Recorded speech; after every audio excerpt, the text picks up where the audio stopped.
Rhetoric is a treatise on persuasion written by Aristotle in the 4th century BC, where he establishes that one of the ways to persuade a person is through rhetoric, as opposed to doing so through dialectics, as established in his work called Topics, that is, persuading through reason. A rhetorical thinker changes his opinion more based on how he feels, whereas a more dialectical thinker will tend to form his opinion based on information, facts, statistics, and data presented to him. Here's an example of how a rhetorical thinker might choose a computer. And here's an example of how a dialectical thinker might make a similar decision. And I'm not saying that if you prefer Apple, you're rhetorical or anything. Apple is actually better in terms of software than Windows, right? And there's nothing wrong with not understanding the computer technical aspects in order to make an adequate decision. I'm only exemplifying the appeal to emotions that is employed in this ad, right? A very powerful test that you can use to assess whether a person is indeed rhetorical is to ask them on their view as to whether or not there is extraterrestrial life. And, well, a rhetorical thinker will laugh automatically and think that the assumption is obviously preposterous. He will probably imagine popular, mythological, motion picture renditions and depictions of what he considers to be reminiscent to a concept of extraterrestrial life, and will very easily dismiss it as fictitious or imaginary, while a dialectical thinker will attempt to imagine perhaps the size of the universe, the number of habitable planets that there are in our galaxy, the organic processes of going from protocell to life, different types of organisms that can exist in different ecosystems, the abundance of the basic elements of life, the time it took us from being a stable environment to the development of different types of organisms, and that, in comparison to the time scale of the entire universe. And so, like, for a rhetorical thinker, the technical feasibility of extraterrestrial life is irrelevant. The mere assumption is enough to awaken very strong emotional reactions. So, obviously, to anyone who has spent 5 minutes visualizing, contemplating the scale of the universe, and has taken chemistry class, like basic chemistry, it's going to be a statistical obviousness that there is indeed extraterrestrial life, but not so to a rhetorical thinker, or at least a statistical possibility, right? But not so with a rhetorical thinker who is incapable of accepting these facts and will instead resort to emotional reactions, right? So, for them, facts might not necessarily have a lot of effect or relevance. Another example is the infamous pitbull debate, where one side will present data and statistics of how this subspecies of dog breeds is responsible for a vast amount of violence and incidents regarding pets and children.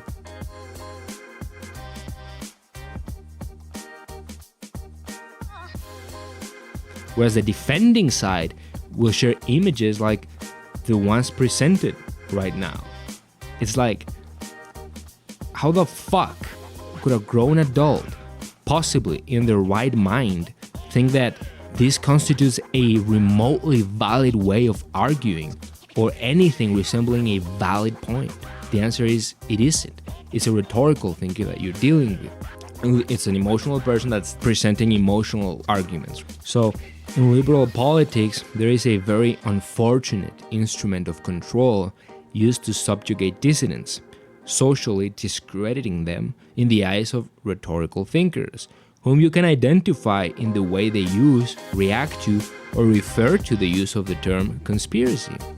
If you have ever witnessed a person use the term conspiracy or conspiracist in a derogatory way, or as a disqualifier in a political argument, you're engaging with a person incapable of rational thought. You're talking to a rhetorical thinker, because conspiracy is the basis and foundation of politics, human organization, and by extension, history. It is just a plan, a secret plan, concocted to pursue a particular goal or interest. So on a micro scale, take for example your group of friends, right, which is a very small political entity. If ever one of your friends gossiped or made fun of someone else inside of the circle, the person engaged in political conspiracies to discredit someone and reduce their status. If that person realizes that indeed their status or their alleged perception of that discrediting operation was successful, they will begin to speculate about the possible reason thereof. Those reasons are effectively conspiracy theories. The person is theorizing about the possible political origin of the perceived harm. This principle applies at all levels, at all historical moments of human organization. Political agents have the task of constantly conspiring to maintain their power, their status, and their economic privileges. Number 5. The Vietnam War was a large-scale operation to justify military expenditures, as well as one of the largest drug trafficking operations ever devised in history. For more information, look up the Phoenix program. So, during and after this war, the terms conspiracy and conspiracist began to be used to disqualify, attack, and silence those who questioned whether the true reason for participating in Indochina was indeed the war against communism. Nowadays, the term conspiracy has the effect of an emotional trigger. It is only enough for the term to be related to certain individuals and certain ideas for a person who questions the agenda of the elite and its official validity to be rhetorically silenced.